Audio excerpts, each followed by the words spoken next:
Así inicia Es Noticia, noticia en profundidad. Qué placer acompañarles. Soy Tatiana Pérez y les saludo desde nuestra sede central en Caracas, en Venezuela. A partir de este momento, en la próxima hora, tenemos 3 temas y los presentamos primero en titulares. El primero de ellos es Noticia Colombia. Aislamiento inteligente para frenar la COVID-19 es la propuesta del presidente Duque, que recibe cientos de críticas por irresponsable, mientras que su equipo de gobierno ofrece justificaciones de manera insólita. Se las contamos, analizamos el panorama. Además, hay novedades con respecto a esta medida esta noche y lo tenemos. Segundo tema que es noticia en titulares: Brasil, después de un fin de semana de fuertes rumores e hipótesis sobre una profunda crisis institucional por el mal manejo de la pandemia, tenemos la radiografía de la situación real, la verdad de lo que sucede y la situación por la que atraviesa el gobierno de Bolsonaro. Será en minutos y lo analizamos. Tercer tema que es noticia: Ecuador, Guayaquil, la segunda ciudad del país, tiene más muertos por COVID-19 que países enteros. El gobierno ofrece urnas funerarias de cartón, un número de teléfono para ir a las casas por los cadáveres de las familias y entierros en fosas comunes. ¿Cómo se llegó a este punto? Desde la visión epidemiológica lo analizamos en Noticia que así comienza. Bienvenidos, bienvenidas.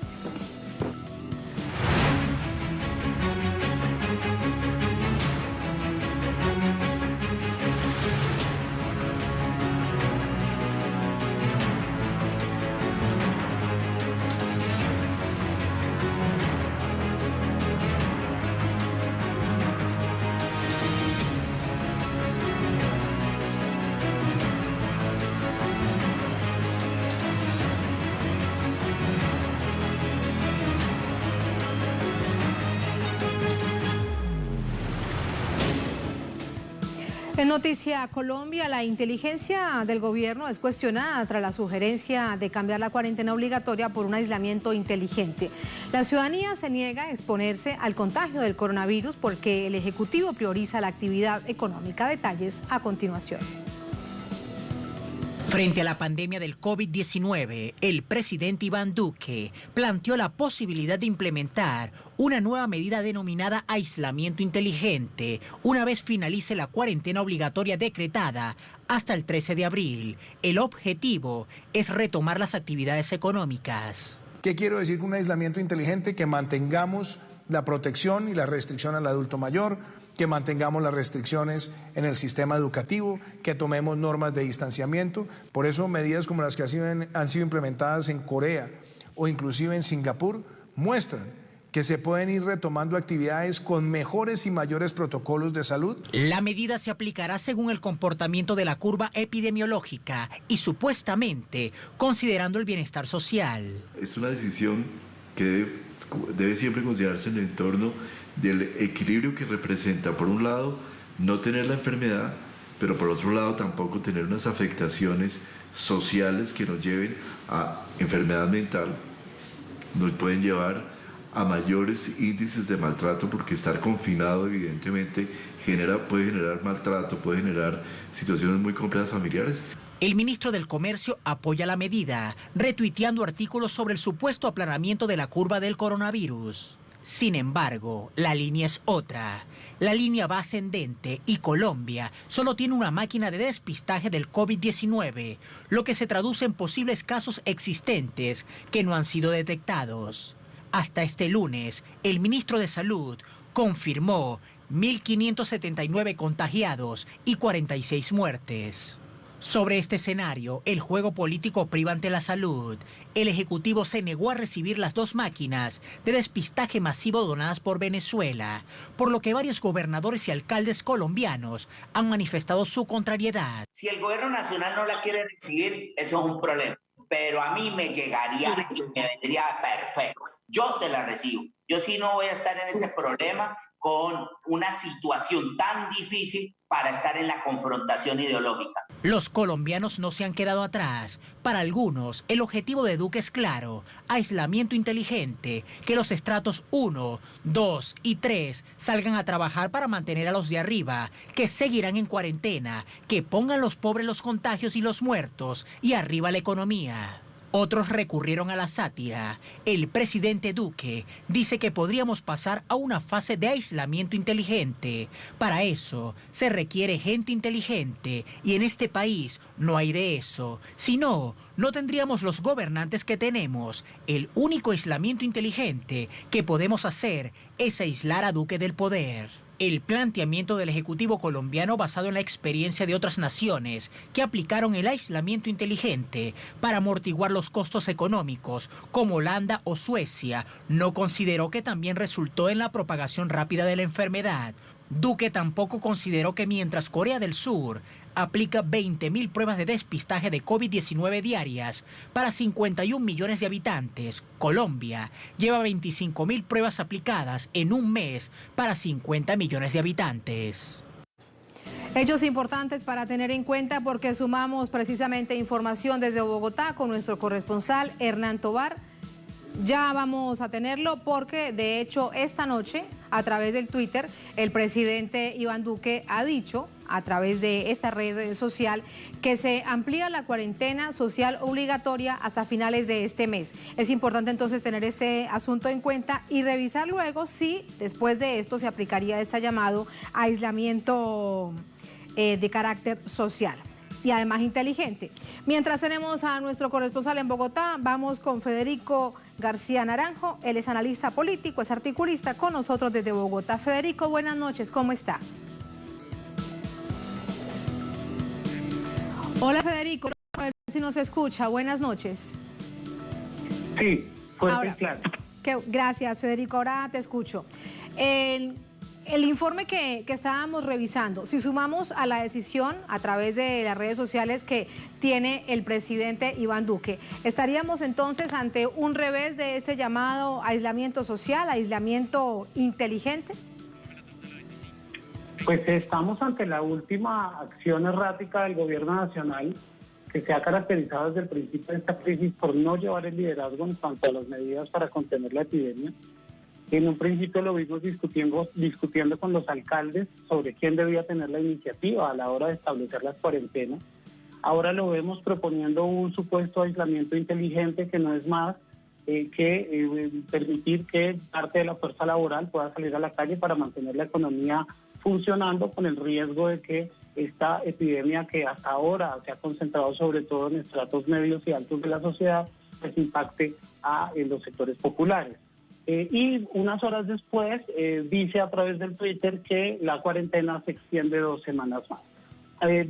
Parece como si la estrategia de comunicaciones del gobierno nacional consistiera en lanzar ideas, testear cómo funciona la opinión pública y luego echar para atrás estas decisiones y tomar otras que seguramente son asesoradas por parte de expertos, pero no se ve claramente una estrategia ni un lineamiento claro de hacia dónde va el gobierno nacional en términos de la contención del virus. Por eso los colombianos y las colombianas hemos tenido que confiar en las alcaldías y en los gobernadores, quienes son en este momento los que tienen la iniciativa.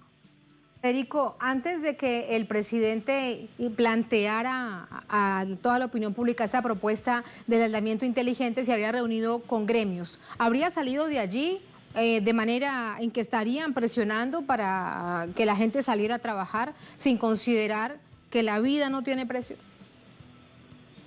Sin ninguna duda, y no solamente estas medidas, todas las que se han tomado por iniciativa del gobierno nacional, normalmente han estado precedidas por reuniones con los líderes de los gremios y de los grupos de los empresarios en Colombia. Incluso muchas veces los propios anuncios oficiales se hacen con los miembros de los gremios industriales acompañando al funcionario de turno, o sea, al presidente o la vicepresidenta, dando las medidas. Es decir, claramente hay allí una influencia muy importante por parte de ciertos sectores económicos en el gobierno nacional, y el gobierno nacional se ha caracterizado por su sordera a la hora de escuchar las demandas populares, y en este caso en particular, con motivo de la pandemia, pues se ha hecho también muy difícil la comunicación y la coordinación entre los poderes locales y el gobierno nacional. Esa situación se mantiene, Federico, la descoordinación, la falta de comunicación, el quiebre entre gobiernos locales. Vemos, por ejemplo, con el tema de las 2 máquinas que ofrece Venezuela, cómo aparecen gobernadores, alcaldes, incluso de ciudades tan importantes como Cali o Medellín, diciendo que realmente se necesitan. Sintomático entonces de una situación nacional, ¿cómo lo ves? Claro, las autoridades locales, hay que decir, han actuado con buen juicio. Y su posición ante la negativa del gobierno de Iván Duque de recibir las 2 máquinas de diagnóstico que ofrece el gobierno de Venezuela, pues pone en evidencia eso.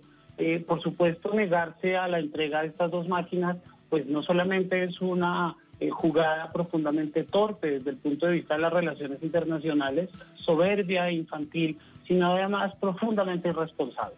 Sobre todo porque el grave problema que subyace al tema de las cifras de los contagiados por el coronavirus son aquellos contagiados que todavía no lo saben, que están contagiando más gente, que todavía no han entrado a formar parte de los registros oficiales y que por supuesto no ofrecen información confiable a las autoridades a la hora de definir políticas públicas. Hoy en día estamos alrededor de los 1.500 y tanto contagiados en Colombia, pero esos 1.500 son los que se contagiaron hace 15 días. En este momento no hay forma de saber cuál es el volumen del contagio en ninguna parte del mundo, pero en particular en lugares como en Colombia, en donde solo hay una máquina para el diagnóstico que estuvo varios días dañada y en donde además, como digo, de una manera infantil, el gobierno de Duque se niega a recibir la donación de las 2 máquinas provenientes del gobierno de Venezuela. ¿Por qué crees que dicen desde el Ministerio de Salud entonces que la curva se está aplanando cuando no hay un despistaje, por ejemplo, de carácter masivo en el país? ¿Por qué crees que dice el ministro de Salud que es mejor terminar con la cuarentena porque puede haber enfermedades mentales o incrementarse la violencia intrafamiliar? A estos argumentos que plantea justamente esta jornada el ministro de Salud. No, es claro que un confinamiento como el que estamos viviendo, una cuarentena como la que estamos viviendo, no solo los colombianos, sino buena parte de los seres humanos, tiene unos costos enormes que tienen que ver no solo con lo económico, sino también, por ejemplo, con el aumento de casos de violencia intrafamiliar, la evidencia de situaciones de pobreza extrema y de desigualdad estructural en muchas sociedades en donde hay millones de personas que no pueden darse el lujo de quedarse en sus casas. En fin, todo este tipo de situaciones se presentan y hay que afrontarlas. La otra opción es hacer que la gente salga a la calle y se enferme y la pandemia se convierta en algo realmente incontrolable. Entonces, si bien no es cierto que la curva se esté aplanando, más que una versión del propio ministro, es más una versión periodística de ciertos medios de comunicación que intentan generar optimismo en la ciudadanía, pero realmente la situación todavía sigue en ascenso. Si bien no estamos en una cantidad de contagiados tan grande como en otros países, incluso del entorno, como Ecuador, por ejemplo, Panamá, sí vemos cómo cada semana se está duplicando el número de contagiados. Entonces, por supuesto, es importantísimo pues tener esta información de primera mano para poder tomar decisiones. Federico, vamos a sumar en este momento a nuestro corresponsal en Bogotá, Hernán Tovar, para conocer más detalles de lo dicho esta noche por el presidente Iván Duque. Hernán, ¿hasta cuándo se amplía esta cuarentena obligatoria y social? Buenas noches.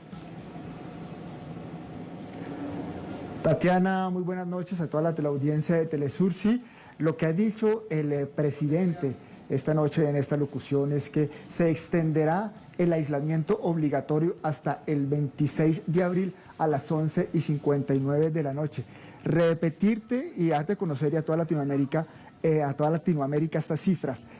Según el más reciente reporte del Ministerio de Salud del Instituto Nacional de Salud, hay 1.579 casos confirmados hasta el momento, 46 muertes y 88 recuperados.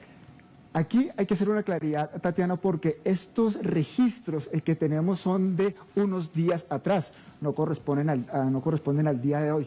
Por eso hay, digamos, una serie de críticas en relación a que en Colombia no se ha alcanzado la curva epidemiológica para tomar determinaciones como la que ya había pensado el presidente en relación a un aislamiento inteligente que tenía o estaba relacionado con extender la cuarentena para las personas de tercera edad hasta el 30 de mayo y que extender también la cuarentena o el aislamiento para los estudiantes, que no fueran a los colegios, a las universidades. Un dilema que se planteó entre el tema económico, porque pretendía, según este aislamiento inteligente, poner en funcionamiento ya el comercio, poner en funcionamiento ya las industrias, así que se privilegiaba el tema económico por encima del tema de salud. Entonces, varias críticas se recibieron. Hoy el presidente en las próximas horas decretará entonces que la cuarentena se extenderá o el aislamiento obligatorio se extenderá hasta el 26 de abril. Y también para los estudiantes y para los estudiantes de colegios y universidades se extenderá hasta el 31 de mayo, Tatiana. Sí, las cosas da un paso atrás a esta propuesta que había lanzado a todo el país el presidente Duque. Hernán, gracias. Federico, me quedo con usted para consultar un poco más acerca de esto que ya es una realidad. Si tomamos las palabras del ministro de Salud, estamos hablando de sociedades que tienen en este momento, por encima de cualquier situación cotidiana o económica, es la supervivencia, es la vida. Así que la pregunta sería, antes que pensar en que puede haber, por ejemplo, enfermedades mentales, ¿qué hace el Estado, qué hace el gobierno para ayudar a través, por ejemplo, de otro tipo de actividades? Por ejemplo, desde el canal institucional, diríamos, a plantearlo solamente, información que se entregue para los adolescentes, para los niños, para los adultos mayores, para quien sea. Es decir, ¿qué haría entonces en ese momento mejor el Estado colombiano para ofrecer alternativas cuando deben efectivamente quedarse en casa para mantenerse saludables? El Estado debe ofrecer una respuesta integral en todo sentido, no solamente en términos, por ejemplo, del mínimo vital de subsistencia para muchas familias que no pueden darse el lujo de quedarse en sus casas, que tienen que salir a las calles a buscar el sustento diario. Integral, por ejemplo, en términos también de la comunicación y del mensaje que se le envía a los ciudadanos. Por eso debe haber coordinación, debe haber claridad, debe haber coherencia en los comunicados oficiales, en las órdenes, en las instrucciones que se dan.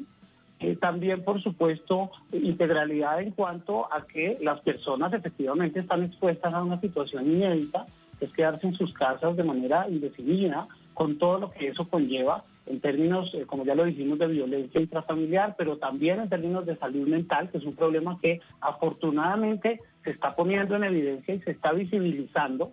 Entonces, aquí, por supuesto, estamos ante una actitud, unas políticas públicas que debería desarrollar el Estado, pero que en los últimos años, como sabemos, en los últimos 40 años, en general el Estado en todo el mundo ha sido víctima de un desmantelamiento por parte de las políticas neoliberales, por ejemplo, los sistemas públicos de salud, al punto de que hoy no tienen una respuesta eficaz ni tienen las herramientas suficientes para responder al desafío que plantea esta pandemia. Esto, por supuesto, también es interesante porque abre debates mucho más profundos frente al rol del Estado, no solo frente a políticas públicas concretas o planes de atención concretos que el Estado debe tener para paliar un poco los efectos de la crisis, sino que hay que repensarse el Estado desde el principio, hay que repensarse la economía. Por ejemplo, es interesante ver cómo muchos analistas neoliberales están sin ningún pudor ya advirtiendo de la necesidad de que el gobierno nacional tiene que emitir dinero, pedir un préstamo al Banco de la República para emitir dinero y poder inyectar liquidez en la economía, porque efectivamente se hace necesario que el dinero circule y mientras la gente esté confinada eso no ocurre. Entonces, ante medidas tan heterodoxas que no se veían hacía 40 o 50 años, como la de emitir dinero nuevo por parte del Banco Central, pues vemos que se abre también la posibilidad de debatir muchos otros puntos del modelo neoliberal, como las privatizaciones, la flexibilización laboral, la propia apertura económica que se está poniendo en cuestión porque el virus transita gracias a que las fronteras están abiertas. Entonces, eso también se entra en debate. Entonces, por supuesto, aquí estamos ante un Estado que no, al menos el colombiano, que no está en condiciones de responder al desafío de la crisis, pero vemos a una ciudadanía movilizada, vemos a unas autoridades locales tomando la iniciativa y es posible que en el futuro inmediato se abran debates muy interesantes en ese sentido. Es que si hay algo claro, Federico, y es que después de esta pandemia muchas cosas deberán repensarse, la economía o la vida. Eso es un asunto que está sobre el tapete, lo vemos. Luego también vendrán los profundos debates y análisis con respecto a qué mundo es el que nos espera. Muchas gracias, muy buenas noches. Gracias, Tatiana, un placer como siempre. Un Muchas saludo gracias, a la muy buenas noches.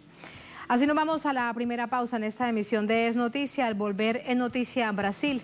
Después de un fin de semana de fuertes rumores e hipótesis sobre una profunda crisis institucional por el mal manejo de la pandemia, les ofrecemos una radiografía de la situación real por la que atraviesa el gobierno del presidente Jair Bolsonaro al volver en Es Noticia.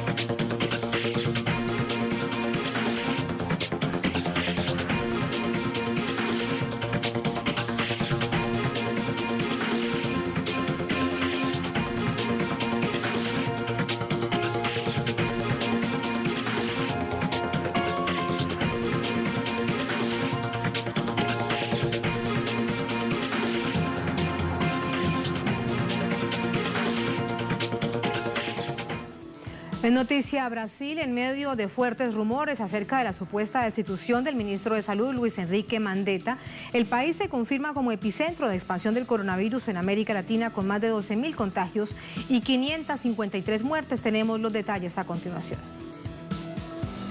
La hipotética remoción del ministro Mandetta mantuvo la expectativa entre quienes se mostraban a favor y en contra de este hipotético relevo en la cartera de salud del país, que se ha mostrado más vulnerable a la pandemia en toda la región.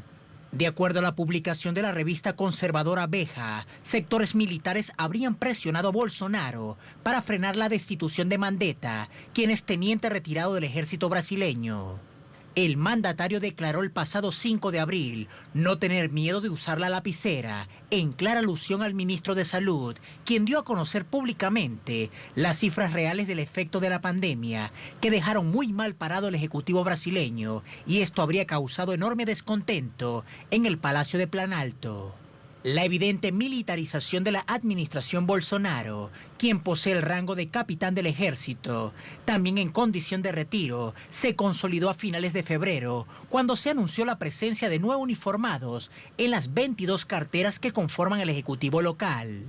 De ellos, 2 son oficiales activos. Además destacan las figuras del general retirado Hamilton Mourão como vicepresidente, Walter Braga Neto como ministro de la Casa Civil y el almirante Flavio Viana Rocho como responsable de la Secretaría de Asuntos Estratégicos, encargada de asesorar al presidente en temas de política exterior. Jair Bolsonaro ganó las elecciones presidenciales de 2018 por medio de un discurso ultraconservador con una clara visión nostálgica del proceso dictatorial que vivió el país entre 1964 y 1985. La oposición política ha mostrado su preocupación en torno al claro fortalecimiento del ala militar del actual gobierno, a tal punto que algunos sectores aseguran que las decisiones de Bolsonaro están cada día más supeditadas a la aprobación del alto mando militar. Allí los hechos, vamos de inmediato hasta Río de Janeiro con nuestro corresponsal André Vieira. André, muy buenas noches. ¿Cuál será la suerte del ministro de Salud en medio de un momento tan complejo en términos de salud para el país? ¿Se va? ¿Se queda? ¿Qué es lo que ha pasado? Se queda, Tatiana. Buenas noches para ti, buenas noches para nuestra audiencia. Él afirmó, Mandetta afirmó en una rueda de prensa ahora en la noche que se queda y también afirmó que un médico no abandona al paciente. En ningún momento habló sobre el presidente Jair Bolsonaro, pero fue muy claro al afirmar que existe una presión para que él justamente no permanezca en el gobierno de Jair Bolsonaro. Recordemos que Mandetta, el ministro de Salud, está defendiendo el aislamiento como una herramienta muy importante para frenar el COVID-19, mientras que el presidente Jair Bolsonaro defiende justamente lo que sería ahora la flexibilización del aislamiento, como llaman en Colombia justamente aislamiento inteligente. Tatiana, te cuento también que luego de esa reunión, luego de el ministro afirmar que continuará en su cargo, el ministro también, el Ministerio de Salud afirmó que algunas ciudades serán orientadas para que flexibilicen su cuarentena, justamente las ciudades donde más del 50% de las camas hospitalarias estén libres. Estas ciudades pueden, por ejemplo, realizar el aislamiento social selectivo, que es justamente donde una parte de la sociedad está aislada, como es el caso del grupo de riesgo, pero la otra parte de la sociedad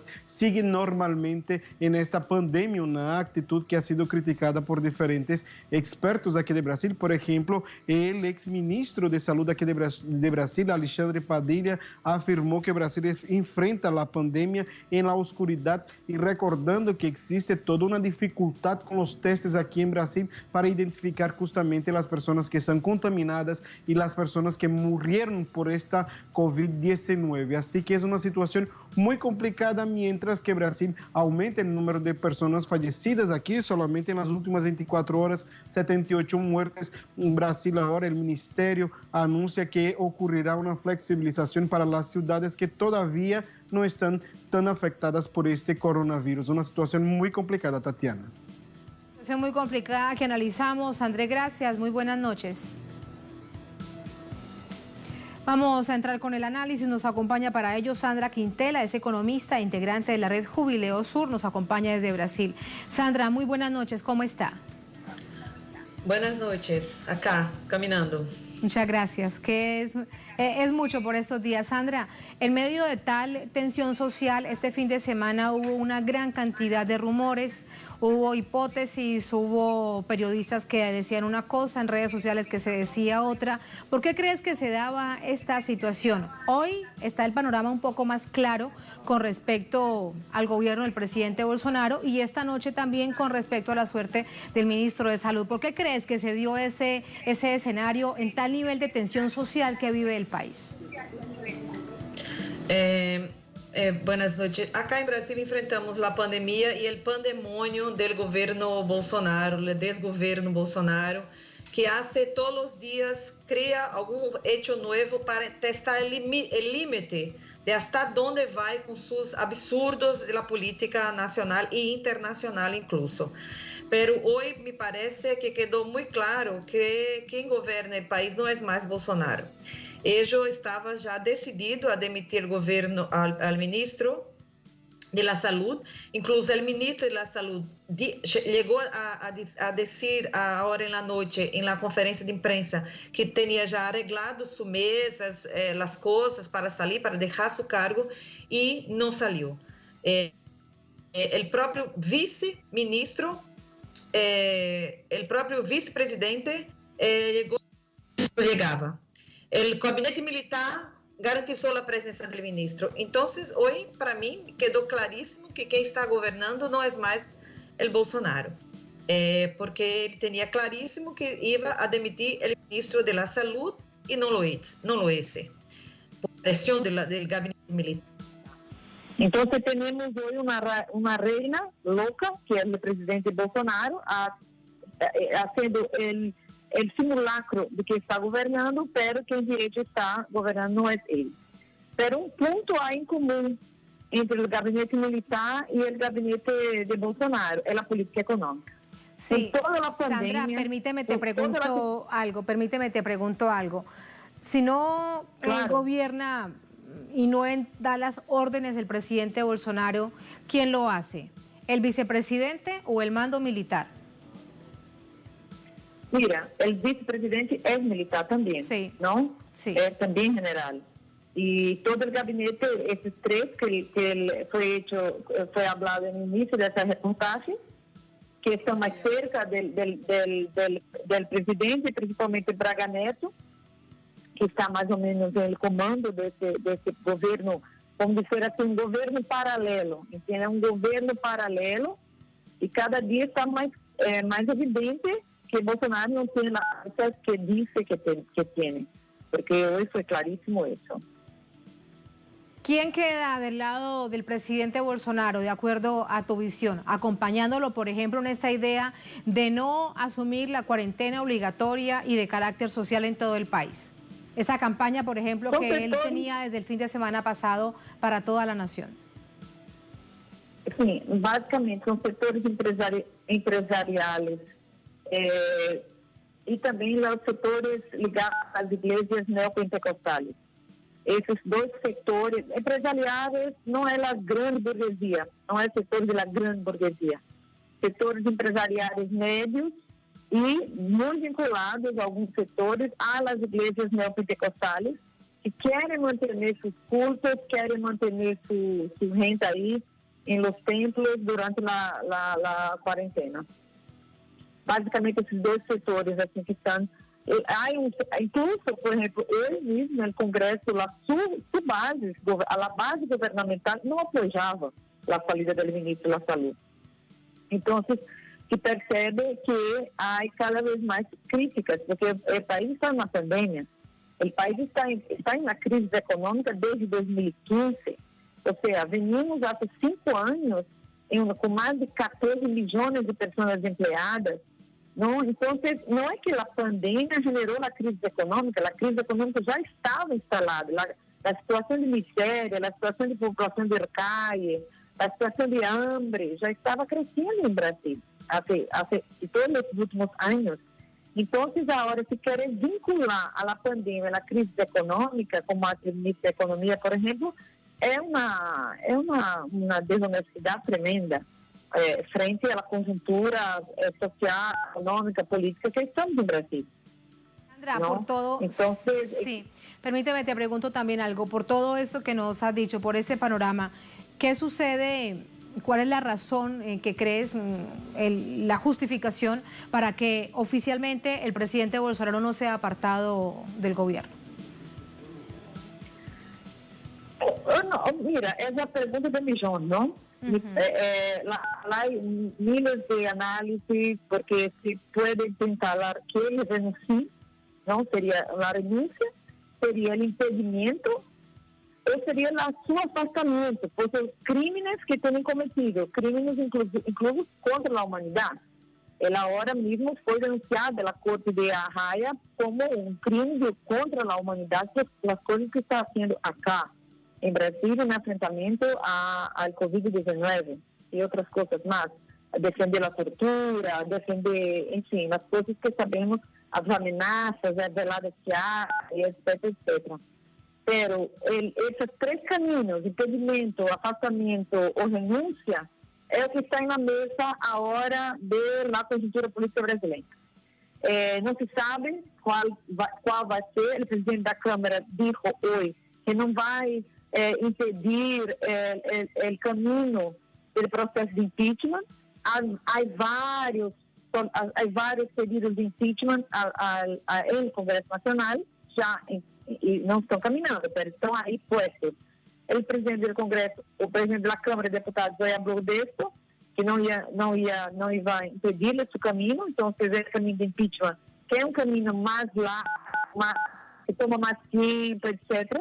Hay pedidos del Supremo, del Supremo de afastamiento, que está en la Advocacia General de la Unión, pero ahí no tenemos mucha esperanza porque la Advocacia General es controlada pelo gobierno Bolsonaro, entonces me imagino que no va a hacer que la cosa camine, ¿no? Y la propia renuncia, si él perceber que está muy aislado y que no se puede gobernar, porque é um tipo meio desgovernado, não? Então não sabemos ao certo qual será o destino.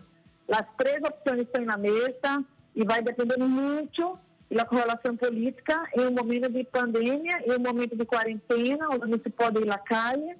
Há 20 dias hoje, que todos os dias há panelaço acá, não? Em Las Ventanas, hoje é desde o 18 de março, que há panelaço todos os dias. Então, é o que a população está gritando nas ventanas, né, fora Bolsonaro. Pero o que vai passar realmente é a pergunta de millón, não sei qué decir. Me parece que ahí están las hipótesis, Sandra. Ahí están los escenarios. Bien los has relatado. Sandra, muchísimas gracias. Veremos lo que sucede. Un placer, muchísimas gracias. Buenas noches. Veremos. Muy buenas noches. Buenas noches. Muchas gracias. Gracias. Gracias. Así nos vamos a la segunda, última pausa en esta emisión de Es Noticia. Al volver en Noticia, Ecuador.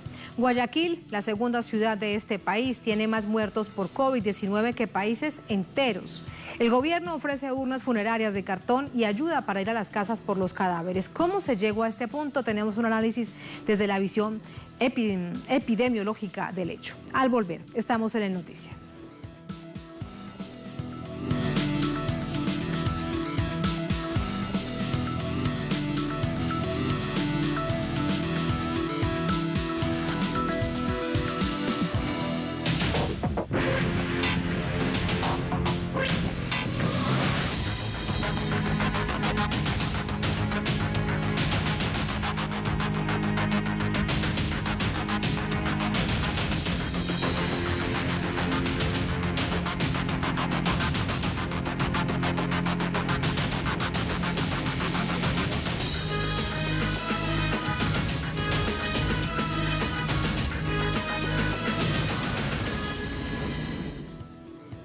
En Noticia Ecuador, en Guayaquil, el gobierno ofrece ayuda para la muerte, no para la vida. Publican números como el 911 solo para notificar el retiro de cadáveres.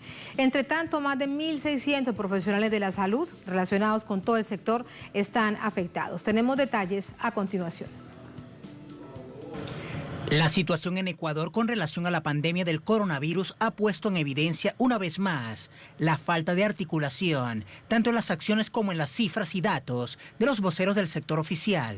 Las cifras del Ministerio de Salud Pública indican que hay más de 3.700 casos y 191 personas fallecidas, las cuales contrastan con las declaraciones de Jorge Guatet, quien está a cargo de la Fuerza de Tarea de Recuperación de Cadáveres, quien expresó que todos los días se mueren más de 250 personas. Esto es un terremoto todos los días. Ante la gravedad de las muertes por la pandemia, el gobierno, en vez de ocuparse en conjunto de destinar recursos y medios para combatir el coronavirus desde una visión epidemiológica, pone en servicio el número 911, destinado solo a reportar cadáveres para su levantamiento. Voceros del gobierno han revelado que hay más de 1.600 casos de médicos y personal sanitario que está infectado por el coronavirus, lo que muestra la vulnerabilidad a la que están sometidos aquellos que les toca atender directamente la pandemia. Lo que preguntan del personal de salud, sí, es una cifra real la que estamos teniendo de personal de salud que están afectados, tanto administrativos que trabajan en hospitales como también personal de salud. Son más de 1.600 casos de profesionales de salud entre médicos, enfermeras, tecnólogos que están contagiados con casos positivos de COVID. Líderes sociales y gremiales señalan que el sistema de salud pública ecuatoriana no está preparado para enfrentar la pandemia debido a los recortes y falta de una política de inversión social e incentivos por parte del gobierno. En el gobierno actual, efectivamente se complicó más y se agravó más la situación porque efectivamente se produjeron despidos indiscriminados, se produjeron despidos porque, a veces se confunde lo administrativo, lo burocrático o un médico. El médico, el personal de salud, no es solamente el que está atendiendo enfermos. El médico, el personal de salud pública, que atiende sobre todo planes, programas preventivos, etcétera, ese es tan valioso. El médico especializado en salud pública, el epidemiólogo que hoy tanto se lo necesita, sabe que ganaba $1.700 desde el gobierno anterior y sin embargo un médico general, tan valioso el uno como el otro, que hacía consulta directa, ganaba $2.000. Entonces se desestimuló. Las actuales infraestructuras hospitalarias son insuficientes por no haber dado continuidad a los programas que había desarrollado el gobierno anterior. La inversión que nosotros vimos desde el 2007 en cuanto a infraestructura hospitalaria, en cuanto a equipamiento, fue histórica, ¿no? Pero esa nueva infraestructura, esos nuevos hospitales, esos nuevos centros de salud, esas camas hospitalarias que pusimos a funcionar, requerían mayor inversión, una inversión que ya no es una inversión no es un presupuesto de inversión, es un presupuesto, un gasto corriente, es decir, lo que necesita ese hospital, ese centro de salud para funcionar en el día a día. Profesionales de la salud, trabajadores y trabajadoras de la salud, su formación, su capacitación, insumos médicos, medicamentos, etcétera, ¿no? Entonces, a pesar de que se pusieron a funcionar... Hasta el momento, la respuesta que ha dado el gobierno a la pandemia han sido los féretros de cartón, disponer de una línea telefónica para el levantamiento de personas fallecidas y ofrecer fosas comunes en los parques. El neoliberalismo hizo nuevamente de las suyas en un país donde hasta hace pocos años había logrado significativos avances en políticas públicas e inversiones sociales que mejoraron la calidad de vida de sus habitantes. Los ecuatorianos siguen a la espera de una respuesta contundente que ponga por encima la vida sobre la muerte. Vamos a entrar con el análisis. Hay distintas aristas, les decíamos antes de hablar de este tema desde la visión epidemiológica. Para ello nos acompaña el doctor Daniel Simancas Racines, es epidemiólogo, salubrista, profesor de la Universidad UTE, nos acompaña desde Quito. Doctor Simancas, bienvenido, buenas noches, gracias por acompañarnos. Gracias, Tatiana, y a Telesur por la invitación. Gracias a usted. Esta crisis por la pandemia centrada en la situación tan compleja que está viviendo Guayaquil tiene varias aristas para el análisis. Quiero preguntarle primero acerca de las personas que están muriendo en sus casas, las personas que están muriendo en las calles. Directamente relacionadas con COVID-19 ante la situación, no podría ser de otra manera. ¿Qué hacer para confirmar que esto es así? Que no han fallecido por otra patología y que no pudieron ir o ingresar al hospital o a la clínica porque estaban colapsadas. Mira, es importante enfocar algunos aspectos en este sentido. Es cierto, las imágenes del mismo gobierno ha salido a pedir disculpas por la negligencia en el manejo de los cadáveres. Sin embargo, la solución no es tan fácil dada la incapacidad que tenemos al momento de realizar el diagnóstico de los pacientes en vida y peor aún de los que mueren. Tenemos una respuesta de alrededor entre 3 y 7 días para la entrega de los resultados. En ese tiempo es imposible que se puedan realizar la diferenciación de las muertes que son por COVID de las otras muertes naturales que se presentaban cotidianamente en el Ecuador, ¿no? ¿Y esto qué significa desde la visión epidemiológica para tener una historia global de la situación? Esto significa que ha habido una falta de planificación por parte de la autoridad. Desde el anuncio de las alertas de la OMS, en varias mesas técnicas se advirtió sobre la necesidad de prepararse para y anticiparse ante la historia que está llevando a cabo este virus y maltratando a varios países de la manera en la que está haciendo. Entonces sugirió en varias mesas de trabajo la elaboración de protocolos de manejo de cadáveres y prever, ¿no?, que el número de muertos iba a crecer de manera explosiva y que tenía que haber un protocolo de manejo de estos cadáveres para que no pase lo que pasó. Es decir, las imágenes y eso son imágenes ciertas y lamentables, ¿no?, que nos dicen de una falta de planificación por parte de las autoridades del Ecuador, ¿no? Eso en temas de salud pública es muy importante porque el cadáver se transforma en un riesgo biológico y un riesgo para la salud pública. Entonces se debe tomar acciones inmediatas con o sin diagnóstico, es decir, las estrategias tardías que está tomando la autoridad sanitaria y la autoridad del Estado pues son medidas apresuradas, pero que en algo tratan de evitar que se den estos casos y lograr ubicar al sinnúmero de cadáveres, pero definitivamente que no se está prestando la atención debida al número de cadáveres y se está generando estrategias más dirigidas a la recolección de cadáveres que a salvar las vidas, que es lo más importante en esta pandemia, ¿no? Todo esto en medio del dolor para una familia en cuanto a lo que significa ver morir a su ser querido así y luego no poder darle una sepultura tal como lo decían de acuerdo al rito que decidan. Ahora, cuando vemos este mismo panorama, vamos ahora a lo que dice de manera permanente la OMS: rastrear, aislar y atender. pero si no hay pruebas suficientes para hacer la detección masiva, vamos entonces a ver que la situación se va a repetir de manera cíclica. Doctor Simancas, ¿cuál es su opinión? Mira, tenemos mucha incapacidad de realizar las pruebas. Tenemos 3 laboratorios en 3 provincias diferentes, funcionando a tope 24 horas, y tenemos 2 laboratorios privados que están colaborando. Es decir, se procesan alrededor de 300, 400 muestras diarias, y eso es insuficiente para la cantidad de pruebas que se debería realizar. Es decir, un ejemplo es que por cada prueba que nosotros, por cada caso confirmado, nosotros investigamos. Doctor Simancas,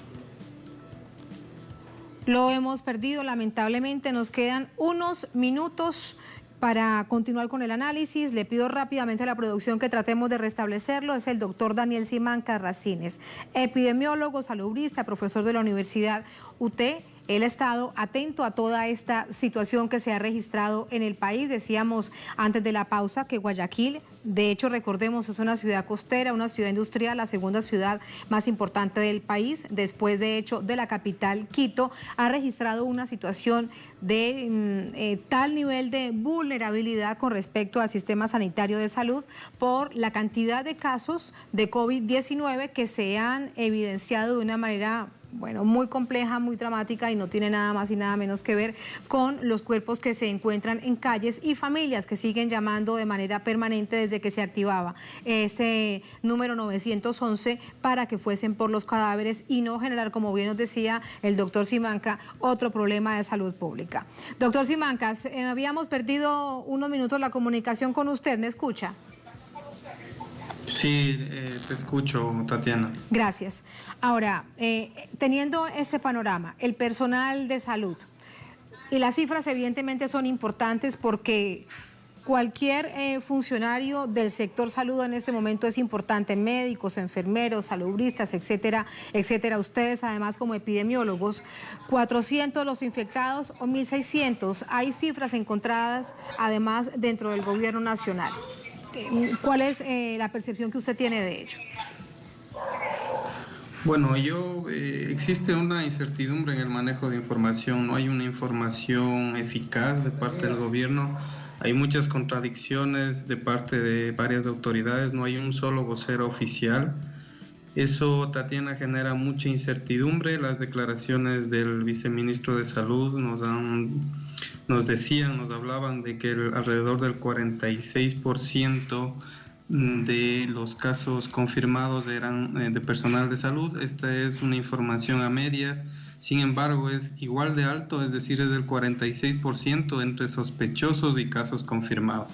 Esto es aterrador porque va de la mano de declaraciones de la misma autoridad sanitaria sobre la exageración del personal de salud para solicitar equipo de protección personal. Entonces ha habido una negligencia y ahora estamos viendo las consecuencias cuando tenemos una deficiencia de personal sanitario.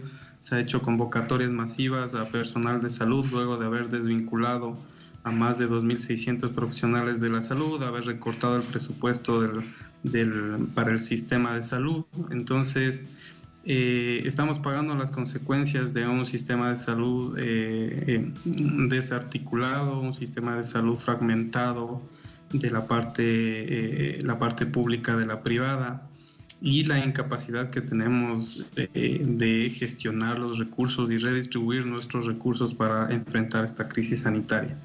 Algo más que me queda por preguntarle, doctor Simancas, en esta radiografía que usted bien nos entrega con tal nivel de claridad. ¿Por qué Guayaquil se ha convertido en la ciudad del país con tal situación de crisis sanitaria y ahora además humanitaria? ¿Qué fue lo que pasó allí?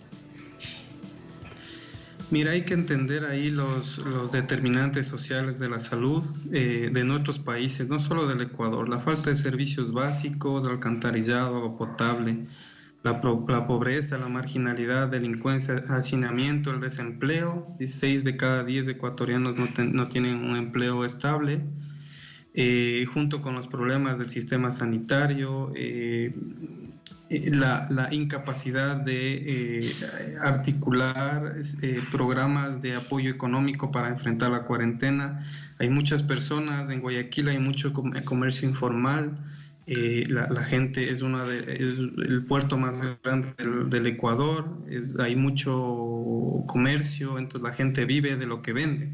Si tú no entiendes eso, puedes solamente culpar a la irresponsabilidad de la gente de no guardar la cuarentena, y no es así. Es decir, la autoridad sanitaria también tenía que controlar estrictamente los cercos epidemiológicos y buscar los mecanismos para permitir que esta gente se quede aislada y no salga a contagiar. Hay un porcentaje muy alto de personas que rompieron el cerco y la vigilancia epidemiológica, no solamente de los estratos más pobres del país, sino también del otro extremo, ¿no?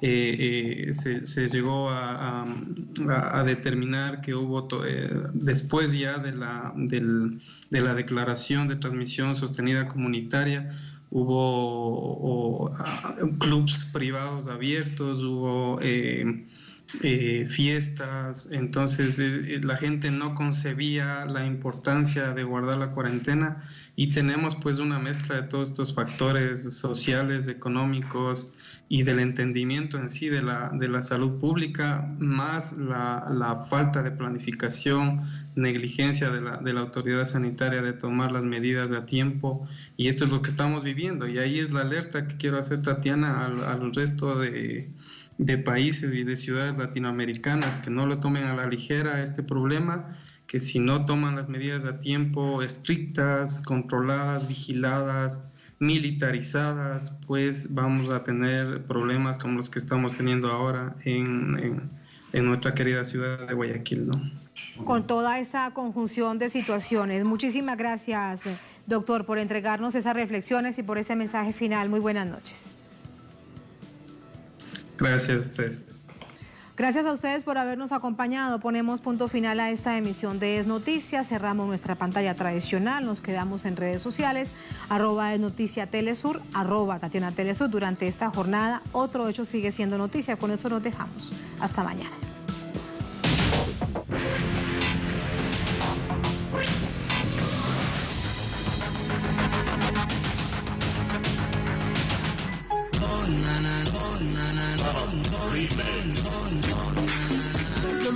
Remix.